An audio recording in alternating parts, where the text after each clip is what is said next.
আমি সুব্রত কুমার সরকার, সিনিয়র প্রভাষক, রসায়ন বিভাগ, মাইলস্টোন কলেজ।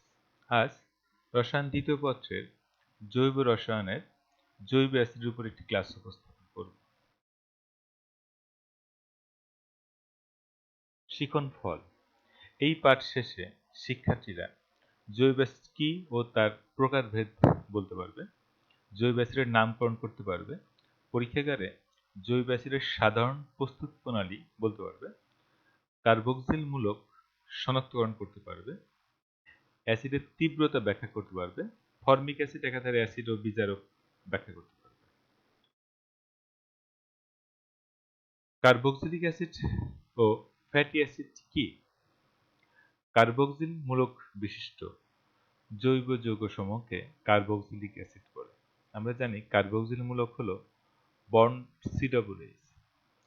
জৈব দ্রবণে carboxylic acid bond COOH group থেকে প্রোটন দান করে বলে এদেরকে অ্যাসিড বলা হয়। আমরা জানি যে অ্যাসিড সাধারণত জলীয় দ্রবণে H+ আয়ন প্রদান করে। এই অনুসারে কার্বক্সিলিক অ্যাসিড একটা অ্যাসিড। ফ্যাটি অ্যাসিড প্রাণীজ চর্বি ও উদ্ভিজ তেলের আর্দ্র বিশ্লেষণে প্রাপ্ত C15 বা কার্বন 15 বা 15 থেকে C18 অর্থাৎ কার্বন 18 যুক্ত উচ্চতর অ্যাসিডকে ফ্যাটি অ্যাসিড বলে। প্রোটিন, সাবান, ডিটারজেন্ট, তেল ও চর্বি প্রভৃতি জৈব অ্যাসিডের উল্লেখযোগ্য জাতক। কার্বক্সিলিক অ্যাসিডের শ্রেণীবিভাগ। কার্বক্সিলিক অ্যাসিডকে বিভিন্নভাবে শ্রেণীভুক্ত করা যায়, যথা গঠন অনুসারে কার্বক্সিলিক অ্যাসিডকে দুই শ্রেণীতে বিভক্ত করা হয়েছে। এক, অ্যালিফ্যাটিক কার্বক্সিলিক অ্যাসিড, যেমন মিথানোয়িক অ্যাসিড, অর্থাৎ অ্যালকেন থেকে আমরা যদি যে অ্যাসিডগুলো পাই সেগুলোই আমাদের অ্যালিফ্যাটিক কার্বক্সিলিক অ্যাসিড। দুই, অ্যারোমেটিক কার্বক্সিলিক অ্যাসিড, অর্থাৎ যেগুলো আমরা অ্যারোমেটিক যৌগ থেকে অর্থাৎ বেনজিন থেকে বা বেনজিনের জাতক থেকে উৎপন্ন হয় তাদেরকে আমরা অ্যারোমেটিক কার্বক্সিলিক অ্যাসিড বলি।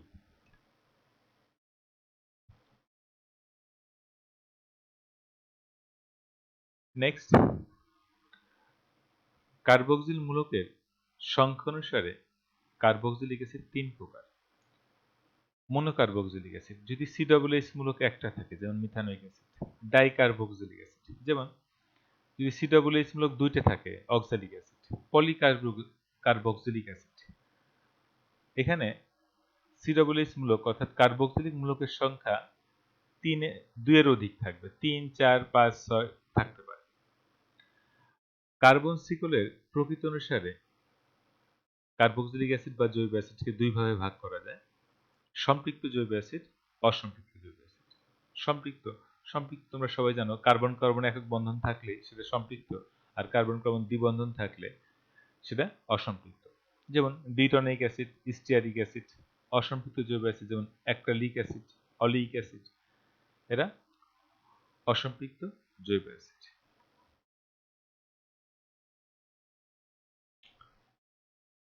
নামকরণ। সাধারণ পদ্ধতি। সাধারণ পদ্ধতি অ্যাসিডগুলোর উৎস অনুসারে বা উদ্ভূত পদ্ধতির উপর ভিত্তি করে নামকরণ করা হয়েছে। যেমন আমাদের HCOOH, ফর্মিক অ্যাসিড। ফর্মিক নামটা আসছে লাল পিঁপড়া যে কামড়ালে পড়ে মূলত যে বিষটা, ওটাও একটা অ্যাসিড। তাই এখানে ওই লাল পিঁপড়ার ল্যাটিন নাম ফর্মিকা, সেখান থেকে নামটা আসছে আমাদের ফর্মিক অ্যাসিড। একইভাবে ভিনেগার ল্যাটিন শব্দ অ্যাসিট্রাম থেকে অ্যাসিটিক অ্যাসিড আসছে। প্রথম চর্বি প্রোটন পিওন গ্রিক শব্দ, এখান থেকে আমাদের প্রোপানোয়িক অ্যাসিড আসছে। মাখন, মাখন ল্যাটিন নাম বিউটিরাম, সেখান থেকে আমাদের বিউটারিক অ্যাসিড নামকরণ করা হয়েছে। এগুলো উৎস অনুসারে এদের নামকরণ করা হয় সাধারণ পদ্ধতি। আর জেনেভা পদ্ধতি বা আইপ্যাক পদ্ধতি আমরা জানি যে একটা নির্দিষ্ট নিয়ম অনুসরণ করে। সেখানে অ্যাসিডের ক্ষেত্রে অ্যালকেনের যদি অ্যালকেন ALKANE এখানের ই বাদ যাবে এবং এর স্থলে ওইক অ্যাসিড যুক্ত করতে হবে, ওইক অ্যাসিড। তাহলে অ্যালকেনের ই বাদ গেলে অ্যালকান, তার সাথে ওইক অ্যাসিড যুক্ত হয়ে অ্যালকানোইক অ্যাসিড। নামকরণ তোমরা করেছ, দুটো উদাহরণ দেখো এখানে। 1 নম্বর আছে আমাদের বিউটানোইক। বিউটানোইক কেন বললাম? ফার্স্টলি নামকরণের ক্ষেত্রে আমরা জানি যে এখানে প্রধান কার্যক্রমমূলক কি তোমার ধরতে হবে। এখানে COOH কার্যক্রমমূলকের যে অগ্রগণ্যতার ক্রম যে তোমরা সিরিজটা করেছো, ওখানে তোমরা দেখেছো COOH মূলকের অবস্থান সবার উপরে, অর্থাৎ COOH সবার উপরে হওয়ার কারণে আমরা এটাকে 1 নম্বর ধরে দীর্ঘ কার্বন শিকল নির্ণয় করব। দীর্ঘ কার্বন শিকল আছে একটা, অর্থাৎ 1 2 3 4, অন্য কোনো সাইড চেন বা অন্য কোনো শিকল না থাকায় তাহলে 4 কার্বনের জন্য আমাদের এখন মিথান, 1 কার্বনে হয় মিথান, ই বাদ দিলে মিথেন থেকে ই বাদ দিলে মিথান, ইথান, প্রোপান, বিউটান। আর এর সাথে ওইক অ্যাসিড যুক্ত হয়ে বিউটান যোগ ওইক অ্যাসিড হচ্ছে বিউটানোইক অ্যাসিড। ঠিক একইভাবে যদি আমরা 2 নম্বরটা দেখি, লক্ষ্য করো COOH মূলক আছে, OH মূলক আছে, এখানে কিন্তু দুইটা মূলক আছে। তাই দুইটা মূলক থাকলে আমরা কোনটাকে প্রাধান্য দেব? তাহলে এখানে ডিপেন্ড করবে অগ্রগণ্যতার যে ক্রম অনুসারে COOH মূলক, আমি প্রথমেই বলেছি তোমাদের COOH মূলকের অবস্থান সবার উপরে, অর্থাৎ এটাই 1 নম্বর ধরে আমাদের দীর্ঘ কার্বন শিকল নির্ণয় করব। তাহলে এটা 1 2, এখানে কার্বন নাই, গণনার কোনো দরকার নেই, 1 2 3 4। তাহলে মিথান, ইথান, প্রোপান, বিউটান, এটাও বিউটান, বিউটানোইক অ্যাসিড। বাট এটা কি করব? ওইচ থাকলে অ্যালকোহল হয়, অ্যালকোহল থাকলে অল হয়। বাট যেহেতু অল তখনই হবে যদি ওইচটাই আমাদের প্রধান কার্যকরীমূলক হতো, কিন্তু এখানে প্রধান কার্যকরীমূলক হলো আমাদের COOH, অর্থাৎ ওইচ এর থেকেও একটা বড় অগ্রগণ্যতার ক্রমের উপরে অবস্থান করে মূলক আছে। এটাই 1 নম্বর হবে। আর এক্ষেত্রে এটা অল হবে না, সেক্ষেত্রে হবে হাইড্রক্সি। তাহলে 2 হাইড্রক্সি বিউটানোইক অ্যাসিড। এসব নামকরণ আরো তোমরা প্র্যাকটিস করবা বা আগে করেছো, তাহলে ভালো পারবা। নেক্সট দেখো পরীক্ষাগার প্রস্তুত প্রণালী, অর্থাৎ পরীক্ষাগারে, এটা বাণিজ্যিক না, পরীক্ষাগার মানে কি, যে পরীক্ষাগারে ল্যাবে আমরা তৈরি করতে পারবো, বাণিজ্যিকভাবে উৎপাদনের জন্য নয়। এখানে অ্যালকেল নাইট্রাইল বা অ্যালকাইল সায়ানাইড থেকে, অ্যালকেল নাইট্রাইল বা অ্যালকাইল সায়ানাইডকে আর্দ্র বিশ্লেষণ করলে আমরা জৈব অ্যাসিড পেতে পারি, তার সাথে উপজাত হিসেবে অ্যামোন উৎপন্ন হয়। তবে অ্যালকেল নাইট্রাইল পাওয়া যায় হলো অ্যালকাইল হ্যালাইড ও পটাশিয়াম সায়ানাইডের বিক্রিয়ায় খুব সহজেই অ্যালকাইল সায়ানাইড পাওয়া যায়। এখানে দেখো RX অ্যালকাইল হ্যালাইড, তাদের পটাশিয়াম সায়ানাইড বিক্রিয়া করলে এই পটাশিয়াম হ্যালাইড উৎপন্ন হয়, আর সিএনটাই হলো, এই সিএনটাই নাইট্রাইল মূলক বলে বা সায়ানাইড মূলক। তোমরা জানো, অনেকে নাইট্রাইল না চিনলেও অবশ্যই সায়ানাইড তোমরা জানো। তাহলে অ্যালকাইল নাইট্রাইল, একে অ্যাসিডীয় আর্দ্র বিশ্লেষণ H+, অ্যাসিডীয় মাধ্যম বোঝানো হচ্ছে, পানির সাথে বিক্রিয়া করলে জৈব অ্যাসিড পাওয়া যায়। এই বিক্রিয়াটি লক্ষ্য করো, তোমরা যদি করতে চাও একটু দেখাই আমি একটা উদাহরণ হিসেবে।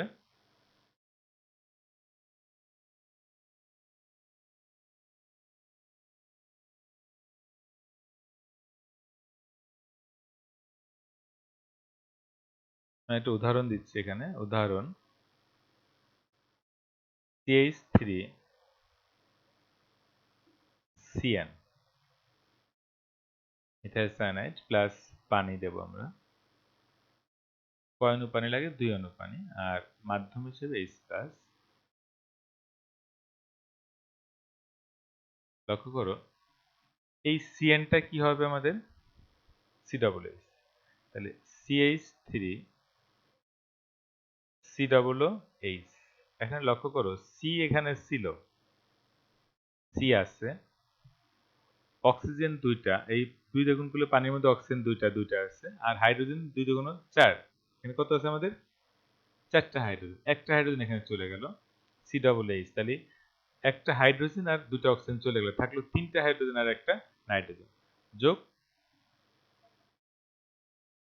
NH3। ওই একটা নাইট্রোজেন আর 3টা হাইড্রোজেন মিলে অ্যামোনিয়া উৎপন্ন করে। এভাবে আমরা মিথাইল, ইথাইল দিলে এর নাম কি হবে আমাদের? নোয়িক অ্যাসিড। এখন তোমাদের যদি বলি এটা প্রোপানোয়িক অ্যাসিড তৈরি করো, তাহলে কি করব? এখানে মিথাইলের পরে ইথাইল নেব। ইথাইল নিলে এখানে সিএন আদ্রবিষ্ঠিত হয়ে প্রোপানোয়িক অ্যাসিড হবে। অর্থাৎ এখানে তোমাদের বিভিন্ন অ্যাসিড যেটা এখানে তৈরি করতে পারো সেটা তোমরা অবশ্যই প্র্যাকটিস করবে।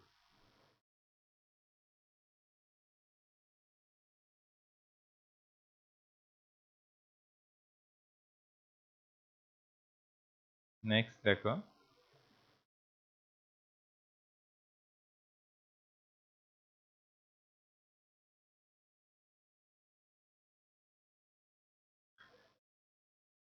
প্রাইমারি অ্যালকোহল হতে অ্যালডিহাইড কেমিস্ট্রি পড়ার সময় তোমরা একটা পার্থক্য পড়ছো জারণ দ্বারা 1 ডিগ্রি 2 ডিগ্রি 3 ডিগ্রি এগুলোর মধ্যে পার্থক্য, যে 1 ডিগ্রি অ্যালকোহলকে জারিত করলে অ্যালডিহাইড, অ্যালডিহাইড জারিত হলে জৈব অ্যাসিড। অর্থাৎ ওই বিক্রিয়াটা এখানে আমরা ইউজ করেছি যে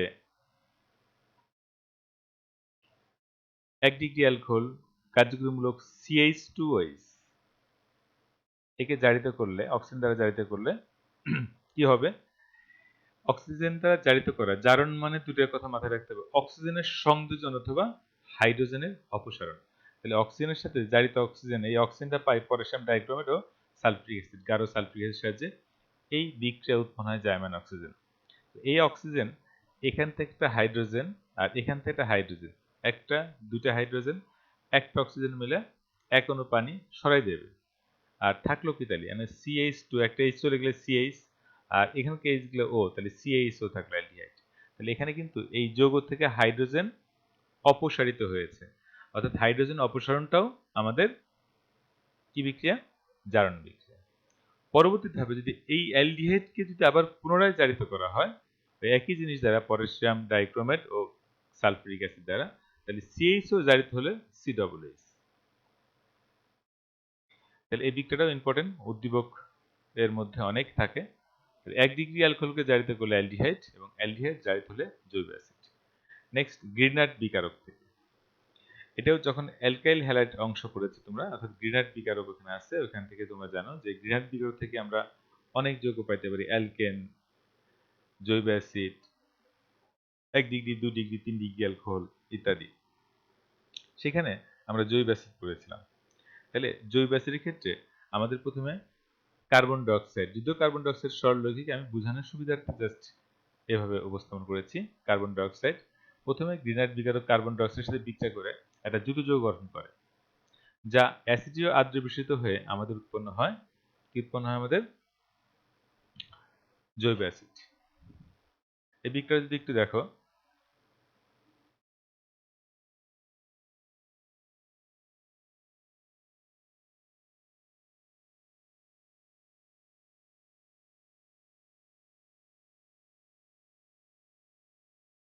CH3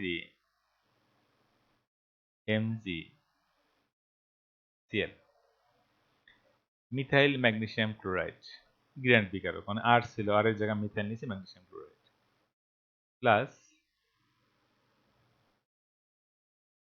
কার্বন ডাইঅক্সাইড। এখানে গ্রিনার্ড বিকারক একটা জিনিস মাথায় রাখবা, এই অংশটা ঋণাত্মক হিসেবে কাজ করে, এটা পজিটিভ হিসেবে কাজ করে। আর কার্বন অক্সিজেনের মধ্যে যেহেতু এর তৈরিচনতা বেশি, এ মাইনাস হিসেবে কাজ করে, প্লাস হিসেবে কাজ করে, এ মাইনাস। তাহলে যেহেতু এ মাইনাস, আমাদের এটাও মাইনাস, যেটাই বলি না কেন, এখানে এই অংশটা কার কাছে যুক্ত হয়? এই কার্বনের কাছে। আর তখন এই বন্ধনটা এখানে থাকে না, ভেঙে যায়, এই অক্সিজেন তখন পুরোটা মাইনাস হয়ে যায়। আর তার সাথে এইটা যা যুক্ত হয়, লক্ষ্য করো কি হয় তাহলে, CH3 গেল সি এর কাছে, তাহলে CH3 বন্ড, এখানে ওর কোনো চেঞ্জ হয় নাই, যা তাই এখানে ওর একক বন্ধন ভেঙে গেছে ও মাইনাস, তার সাথে কি আসবে? MgX। এটা একটা যুত যৌগ।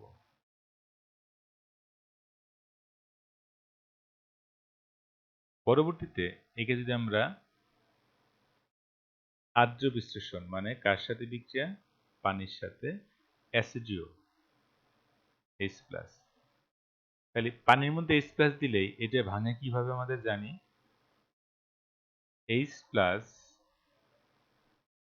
OH-। এখানে এটা মাইনাস, এটা কি আছে আমাদের প্লাস। অক্সিজেন মাইনাসের সাথে এই হাইড্রোজেন যুক্ত হয়ে যায় আর MgX এর সাথে OH যায়। তাহলে দাঁড়ায় কি দেখো, CH3 C, আচ্ছা এটার নিচে দেখো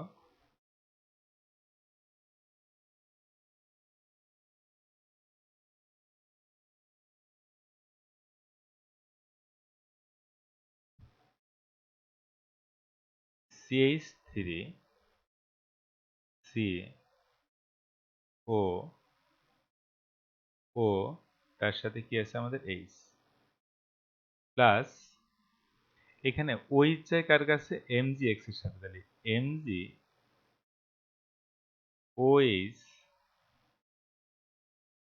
এখানে X, X মানে হলো কি আমাদের ক্লোরিন।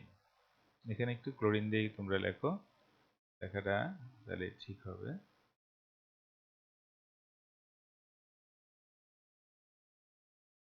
এখানে ক্লোরিন। এইভাবে বিক্রিয়াটা কে কোথায় যায়, কার কাছে যায়, প্র্যাকটিস করলে আশা করি তোমরা এই বিক্রিয়াটাও সহজেই করতে পারবে।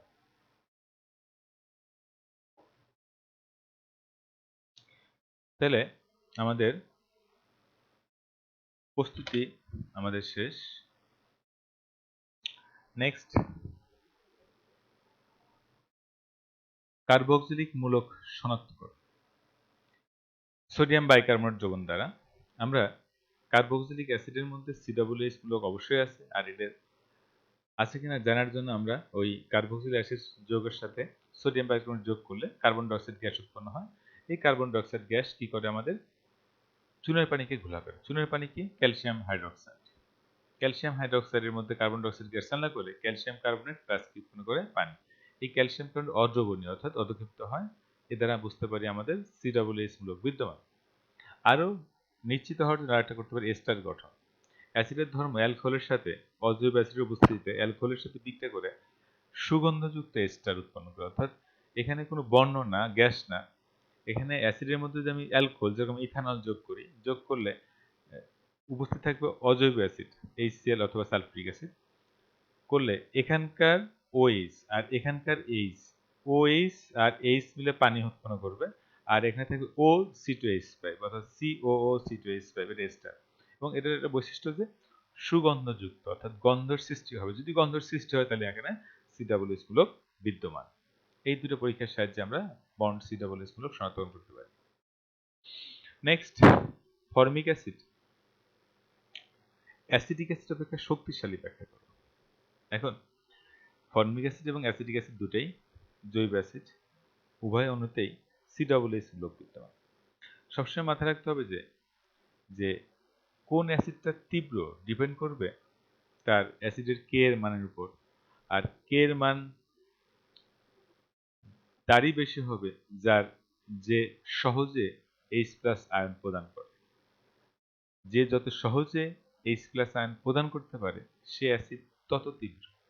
এখানে আমরা ফার্স্টে ইথানোয়িক অ্যাসিডের সংকেত আর ফর্মিক অ্যাসিডের সংকেত দেওয়া আছে। দেখো ইথানোয়িক অ্যাসিডের মধ্যে COOH আছে, এর মধ্যেও COOH আছে, কিন্তু এর সাথে মিথাইল মূলক আছে, এর সাথে কোনো মিথাইল মূলক নাই। এখানে মিথাইল মূলকটাই আমাদের পার্থক্য করে দেবে। মিথাইল মূলকের কাজ হলো যে ও যার সাথে যুক্ত থাকবে তার দিকে ইলেকট্রন দেবে। এন্ড মিথাইল মূলকের যদি বলে স্যার ওর তো ইলেকট্রন আছে কেন, মুক্ত ইলেকট্রন নাই, কিন্তু ওর একটা বৈশিষ্ট্য আছে হাইপার কনজুগেশন। এর মাধ্যমে কার্বন হাইড্রোজেন বন্ধনের ইলেকট্রনই যার সাথে যুক্ত থাকে তার দিকে ঠেলে দেয়। এই মিথাইল মূলকটা এই কার্বনের দিকে ইলেকট্রন ঠেলে দেয়। ঠেলে দিলে পরে এই প্রভাবটা যেহেতু আমার দুই হাতে, এক হাতে কেউ ধাক্কা দিলে অন্য হাতেও তার প্রেশারটা করবে, তাহলে এই মিথাইল মূলক যখন এখানে ধাক্কা দেবে, ইলেকট্রনের ঠেলে দেবে, এই ইলেকট্রনটা কিছু তার প্রভাব এখানে পড়বে, তার প্রভাব OH বন্ধনের উপরেও পড়বে পর্যায়ক্রমে। তখন OH বন্ধনের ইলেকট্রন ঘনত্ব বেড়ে যাবে, আর তখন এই বন্ধনটা শক্তিশালী হবে, অর্থাৎ সহজে এই প্রোটনটা ত্যাগ করতে পারবে না, তাই এর তীব্রতা হ্রাস পাবে। কারণ প্রোটন সহজে ত্যাগ না করতে পারলে সে তীব্র অ্যাসিড হবে না। অপরদিকে ফর্মিক অ্যাসিডে কিন্তু এ ধরনের কোনো ইলেকট্রন দানকারী মূলক নাই। হাইড্রোজেন, এখানে কোনো ইলেকট্রন দানকারী মূলক নাই, তাই এই ফর্মিক অ্যাসিড কিন্তু OH বন্ধনের ইলেকট্রন ঘনত্ব বৃদ্ধি করতে পারে না, তাই এ সহজেই প্রোটন দান করতে পারে, কারণ এই OH বন্ধনটা খুব সহজেই ভেঙে যায়। তাছাড়া আমাদের যে অ্যাসিডের কে এর মান, প্রথমে বলছি আমরা, যে অ্যাসিডের কে এর মান বেশি সে অ্যাসিড তীব্র। তাই আমরা ফর্মিক অ্যাসিডকে 1.8 × 10⁻⁴ আর 1.8 × 10⁻⁵, অবশ্যই -4 -5 হচ্ছে বড়, তাই ফর্মিক অ্যাসিড তীব্র। নেক্সট কোশ্চেন, ইথানোয়িক অ্যাসিড অপেক্ষা ক্লোরোইথানোয়িক অ্যাসিড অধিক শক্তিশালী। ইথানোয়িক অ্যাসিড আমরা প্রথমে করেছি, দেখো ইথানোয়িক অ্যাসিডের যে জিনিসটা আমরা বলেছি যে ইথানোয়িক অ্যাসিডে একটা ইলেকট্রন দানকারী মিথাইল মূলক যুক্ত থাকায় এই মিথাইল মূলক OH বন্ধনের ইলেকট্রন ঘনত্ব বৃদ্ধি করে। এই বন্ধনটা কি হয়, আমাদের সহজে ভাঙে না, আর তাই প্রোটন সহজে যেতে পারে না, বিধায় এটা দুর্বল অ্যাসিড। অপরদিকে ক্লোরোইথানোয়িক অ্যাসিড, অর্থাৎ এখানকার একটা হাইড্রোজেনের পরিবর্তে ক্লোরিন দিলেই ক্লোরোইথানোয়িক অ্যাসিড। তবে এই ক্লোরোইথানোয়িক অ্যাসিড দিলে এর তীব্রতা 80 গুণ বৃদ্ধি পায়। কেন? ক্লোরিন কিন্তু তীব্র তড়িৎ ঋণাত্মক পরমাণু, আর এই তীব্র তড়িৎ ঋণাত্মক পরমাণু হওয়ার কারণে ও যার সাথে যুক্ত থাকবে তার দিক থেকে ইলেকট্রন নিজের দিকে টেনে নেবে। তাহলে এই ক্লোরিন কি করে, এই কার্বনের সাথে যুক্ত এই কার্বনের ইলেকট্রন নিজের দিকে টান দেয়। তাইলে আমার দুই হাত, এই হাতে টান দিলে আমার এই পাশের হাতে যদি আমি কিছু ধরে থাকি, তারপরে ওই প্রভাবটা পড়বে। এই প্রভাবটা, এই টানের প্রভাব, ক্লোরিন এই যে টানতেছে তার প্রভাবটা এখানেও পড়ে। ঠিক একইভাবে এখানে পড়ে, ঠিক একইভাবে OH বন্ধনের উপরে পড়ে। তাহলে ক্লোরিনের যে তড়িৎ কারণে ইলেকট্রন আকর্ষী হওয়ার কারণে এই ক্লোরিন ইলেকট্রন টান দেয়, সেই প্রভাবটা OH বন্ধনের উপর পড়ে, OH বন্ধনের উপর পড়ে। আর OH বন্ধনের ইলেকট্রন তখন অক্সিজেন থেকে চলে আসে, তখন এই হাইড্রোজেনটা সহজেই প্রোটন হিসেবে অপসারিত হয়। এই যে ইলেকট্রন যে কোনো কার্বন শিকল থেকে বাইরের দিকে টানা, এই টানাটাকে বলে আবেশীয় প্রভাব। সেটা বাইরের দিকে হইতে পারে, ভিতরের দিকে। যদি বাইরের দিকে টানে তাকে আমরা ঋণাত্মক আবেশীয় প্রভাব বলি। তাহলে এই ক্লোরিনের ঋণাত্মক আবেশীয় প্রভাবের কারণে OH বন্ধনের ইলেকট্রন ঘনত্ব হ্রাস পায় এবং OH বন্ধনটা থেকে সহজেই H+ অপসারিত হতে পারে, তাই এর তীব্রতা বৃদ্ধি পায়। অপরদিকে মিথাইল মূলক আবার যে দিচ্ছে এটা কিন্তু ধনাত্মক আবেশীয় প্রভাব, অর্থাৎ ভিতরের দিকে কার্বন শিকলের দিকে ইলেকট্রন দিচ্ছে, সেক্ষেত্রে OH বন্ধন ইলেকট্রন ঘনত্ব বৃদ্ধি পায় এবং সেক্ষেত্রে এটা প্রোটন সহজে দান করতে পারে না, তাই এর তীব্রতা অনেক কম। আশা করি কোশ্চেনটা বুঝতে পেরেছো, মজা। এখন যদি এখানে ক্লোরিন দুইটা দিতাম, এখানে আরেকটা দিতাম, তাহলে ডাইক্লোরিথানোয়িক অ্যাসিড, তাহলে দুইটা ক্লোরিন টানে, তাহলে এর তীব্রতা আরো বাড়বে। তিনটে দিলে ট্রাইক্লোরিথানোয়িক অ্যাসিড, তার তীব্রতাও আরো বৃদ্ধি পায়। আশা করি কোশ্চেনটা সবাই বুঝতে পেরেছো, অবশ্যই ভালো করে পড়বে। কার্বক্সিলিক অ্যাসিডে কার্বনিন মূলক থাকা সত্ত্বেও কেন্দ্রাকর্ষী সংযোজন দিকটা দেয় না কেন? দেখো এখানে কেন্দ্রাকর্ষী সংযোজন বিক্রিয়ার যে জিনিসটা আমরা অ্যালডিহাইড করেছি, সেখানে জানি যে কার্বন অক্সিজেনের মধ্যে, আচ্ছা আমি তোমাদের একটু দেখাই।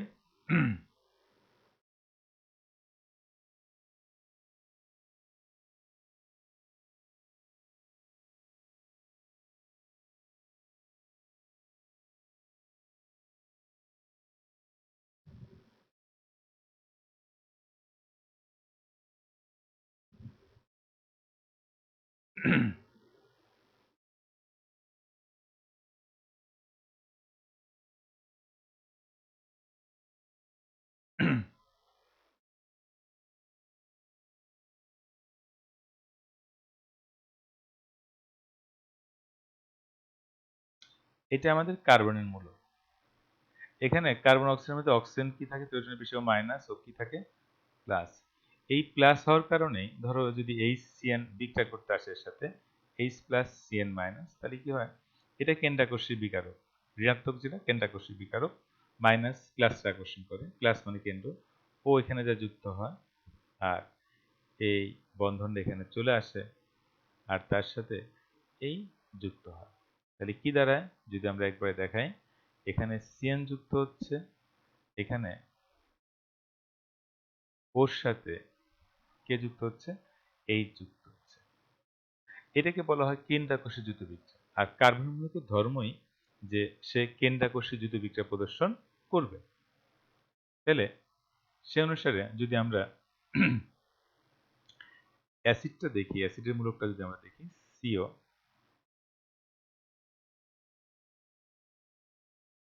ও H। এই অক্সিজেনে 2 জোড়া মুক্তজোড় আছে, এই অক্সিজেনে 2 জোড়া মুক্তজোড় আছে। তাহলে এখানে CO মূলক আছে। CO মূলক থাকলে সেও তো ওই কার্বনের মূলকের কেন্দ্রাকর্ষী যুতবিক্রিয়া প্রদর্শন করার কথা, কিন্তু করে না। কেন করে না? এখানে যে জিনিসটা দেখা যায় যে এই দুটো অক্সিজেন থাকার কারণে এখানে রেজোন্যান্স হয়। যে রেজোন্যান্স কি, যে এখানে শুধু ইলেকট্রনের অবস্থান চেঞ্জ হবে। সহজভাবে মনে রাখবা যে ইলেকট্রনে তার অবস্থান পরিবর্তন করবে এবং তার ফলে যে গঠনগুলো পাবে তাকে রেজোন্যান্স কাঠামো। আর ইলেকট্রন অবস্থানের পরিবর্তনের যে ধর্ম তাকেই বলা হয় রেজোন্যান্স। কোনো পরমাণুর অবস্থানের পরিবর্তন হবে না। এখানে যে জিনিসটা লক্ষ্য করো, যেহেতু এই অক্সিজেনের তৈরিটা বেশি, এই কার্বন অক্সিজেনের একটা পাই বন্ধন সে নিয়ে নেয়। নিলে কি হয়, এখানে অক্সিজেন তার 2 ইলেকট্রন আগেই ছিল দিলাম, আর এই ইলেকট্রনটা নিয়ে সে আরো 2 ইলেকট্রন নিয়ে নেয়, এক্সেস একটা নিয়ে নেয়, তাই মাইনাস। তাহলে এই কার্বনের ইলেকট্রন চলে যাওয়ার জন্য লস হয়, তাহলে এখানে কি হচ্ছে আমাদের প্লাস ও এইচ, এখানে আছে তোমাদের 2 ইলেকট্রন। যখন এই কার্বন প্লাস হয় তখনই আমাদের পাশে যে অক্সিজেন থাকে সেই অক্সিজেনের মুক্ত যে ইলেকট্রন সে এখানে এসে ওই কার্বনের ধনাত্মক চার্জকে প্রশমিত করে দেয়। যদি এই মুক্তজোড় না থাকতো তাহলে এখানে কেন্দ্রাকর্ষী বিকারক যদি CN মাইনাস থাকতো এর সাথে যুক্ত হতে পারত, কিন্তু এই CN কেন্দ্রাকর্ষী বিকারক বা মাইনাস যে কেন্দ্রাকর্ষী বিকারক এর সাথে যুক্ত হতে পারে না, কারণ এই কার্বনের ধনাত্মক চার্জে অক্সিজেনের যে মুক্তজোড় ইলেকট্রন সঙ্গে সঙ্গে তার সাথে বন্ধন করে ওই পদের ধনাত্মক চার্জকে প্রশমিত করে ফেলে। অর্থাৎ সি উপরে ও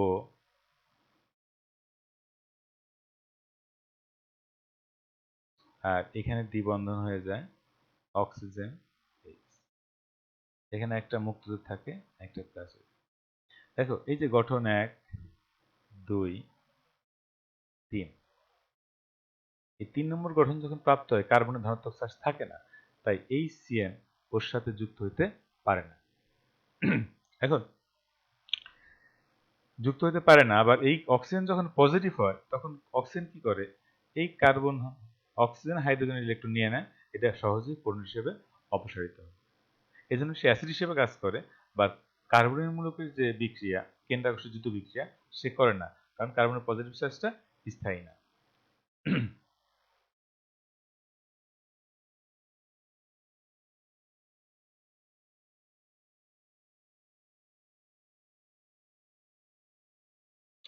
আশা করি বুঝতে পেরেছো সবাই। এখানে দেখো কার্বক্সিলিক অ্যাসিডে কার্বনের মূলক থাকা সত্ত্বেও অ্যালডিহাইড ও কিটোনের মধ্যে কেন্দ্রাকর্ষী সংযোজন বিক্রিয়া দেয় না, কারণ কার্বক্সিলিক অ্যাসিডের অণুতে রেজোন্যান্স ঘটে। গঠন 1 থেকে 3 এদের দেখানো হলো কার্বনিল অংশের অক্সিজেন পরমাণু অধিক ঋণাত্মক হবার কারণে OH পরমাণুর শেয়ারকৃত পাই ইলেকট্রন নিচের দিকে টেনে নেয়, যেটা এখানে আসলো। ফলে কার্বন পরমাণু ধনাত্মক ও অক্সিজেন পরমাণু ঋণাত্মক চার্জযুক্ত হয়। কিন্তু সংযুক্ত OH মূলকের অক্সিজেন পরমাণু নিঃসংখ্য ইলেকট্রন যুগল থাকায় তা ধনাত্মক কার্বন দ্বারা আকৃষ্ট হয়ে তার দিকে স্থানান্তরিত হয় এবং এই কাঠামো প্রাপ্ত হয়। এর ফলে কার্বনিল কার্বন পরমাণুতে ধনাত্মক চার্জ না থাকায় ঋণাত্মক চার্জযুক্ত কেন্দ্রাকর্ষী বিকারকের আক্রমণ কার্যকর হয় না, যেটা আমরা বুঝাইলাম CN আসতে পারে না। এ কারণে কার্বক্সিলিক অ্যাসিড কার্বক্সিলিক অ্যাসিডে কার্বনের মূলক থাকা সত্ত্বেও কেন্দ্রাকর্ষী বিক্রিয়া দেয় না।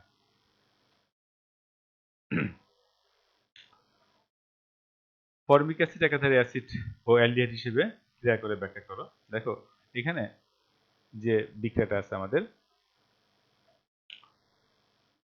অ্যালডিহাইড, যদি ফর্মিক অ্যাসিড HCOH এই অংশটা ধরি তাহলে সেটা HCHO অ্যালডিহাইডের মূলক, আর এই অংশ ধরলে অ্যাসিডের মূলক।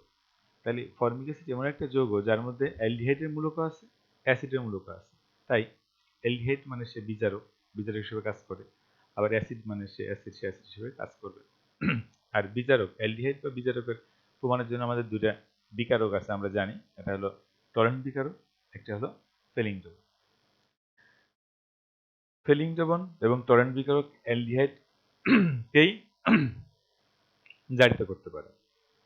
আর যেহেতু ফর্মিক অ্যাসিড একটা বিজারক, তাই টরেন্ট বিকারক জারক, তাহলে ফর্মিক অ্যাসিড টরেন্ট বিকারককে বিজারিত করবে। ফর্মিক অ্যাসিড টরেন্ট বিকারককে বিজারিত করবে। বিজারিত করলে কি করবে? সিলভার দর্পণ সৃষ্টি করবে। এখন আমরা জানি 1 ডিগ্রি অ্যালকোহলকে জারিত করলে অ্যালডিহাইড, অ্যালডিহাইড জারিত হলে জৈব অ্যাসিড, কিন্তু এখানে তো আর অ্যালডিহাইড হিসেবে দেখা যাচ্ছে না, COOH। এর জারিত হলে কি হবে? এর জারক, এ জারিত হলে হয় কার্বন ডাইঅক্সাইড। এই কার্বন ডাইঅক্সাইড ক্ষারীয় মাধ্যম অ্যামোনিয়াম হাইড্রাইডের সাথে বিক্রিয়া করে অ্যামোনিয়াম কার্বনেট প্লাস কি উৎপন্ন করে? পানি প্লাস কিছু অ্যামোনিয়া গ্যাস উৎপন্ন করে, এখানে প্লাস অ্যামোনিয়া গ্যাস উৎপন্ন করে। আর এ নিজে বিজারিত হয়ে সিলভার দর্পণ, সিলভার ধাতুর অধক্ষিপ্ত হয়, সিলভার দর্পণের সৃষ্টি হয়। উৎপন্ন করে আমাদের সিলভার ধাতুর অধক্ষিপ্ত হয়। আর সিলভার ধাতু যেহেতু গ্লাস বা টেস্ট টিউবের গায়ে লেগে যায়, অর্থাৎ এটা টেস্ট টিউবের গায়ের অপোজিট পাশে যদি আমাদের একটা চকচকে ধাতুর স্তর পড়ে, তাহলে সেটা আয়নার মতো দেখা যায়, তাই এর দর্পণ পরীক্ষা করে। ফেলিং দ্রবণ, এর ফিলিং দ্রবণকে বিজারিত করে কিউপ্রাস অক্সাইডের লাল বর্ণের অধক্ষেপ উৎপন্ন করে। তাহলে এখানেও এটা জারিত হয়ে উৎপন্ন হবে কার্বন ডাইঅক্সাইড, যা সোডিয়াম হাইড্রোক্সাইডের সাথে বিক্রিয়া করে সোডিয়াম কার্বনেট প্লাস পানি উৎপন্ন করবে। আর কিউপ্রিক হাইড্রোক্সাইড নিজে বিজারিত হয়ে অন্যকে জারিত করে নিজে বিজারিত হয়ে কিউপ্রাস অক্সাইডের লাল বর্ণের অধক্ষেপ উৎপন্ন করবে। কিউপ্রিক হাইড্রোক্সাইড নিজে বিজারিত হয়ে কিউপ্রাস অক্সাইডের লাল বর্ণের অধক্ষেপ উৎপন্ন করবে। এ দ্বারা প্রমাণিত হয় যে এই ফর্মিক অ্যাসিড একটা অ্যালডিহাইড বা বিজারক। নেক্সট দেখো, ফর্মিক অ্যাসিড যে অ্যাসিড, অ্যাসিডের কাজ জলীয় দ্রবণ H+ দেবে, যা লাল লিম্ফাসকে নীল করে, এটা করে। আবার যেহেতু এটা অ্যাসিড, ক্ষারের সাথে বিক্রিয়া করে লবণ পানি উৎপন্ন করবে, এটাও সে প্রদর্শন করে। সুতরাং বলা যায় ফর্মিক অ্যাসিড একাধারে অ্যাসিড ও বিজারক। এখন দেখো, ইথানোয়িক অ্যাসিড অপেক্ষা ক্লোরোইথানোয়িক অ্যাসিড অধিক শক্তিশালী ব্যাখ্যা করো। বাড়ির কাজ, তোমরা অবশ্যই এটা বুঝেছ, মুখস্থ করবা। ফর্মিক অ্যাসিড একাধারে অ্যাসিড ও অ্যালডিহাইড হিসেবে ক্রিয়া করে ব্যাখ্যা করো। কার্বক্সিলিক অ্যাসিড শনাক্তকরণের দুটি পরীক্ষা লিখো। তোমাদের 2 এবং 3 খাতায় লিখে তোমাদের বিষয় শিক্ষককে দেখাবে, আর 1 নম্বরটা অবশ্যই মুখস্থ করে ফেলবে। ধন্যবাদ সবাই।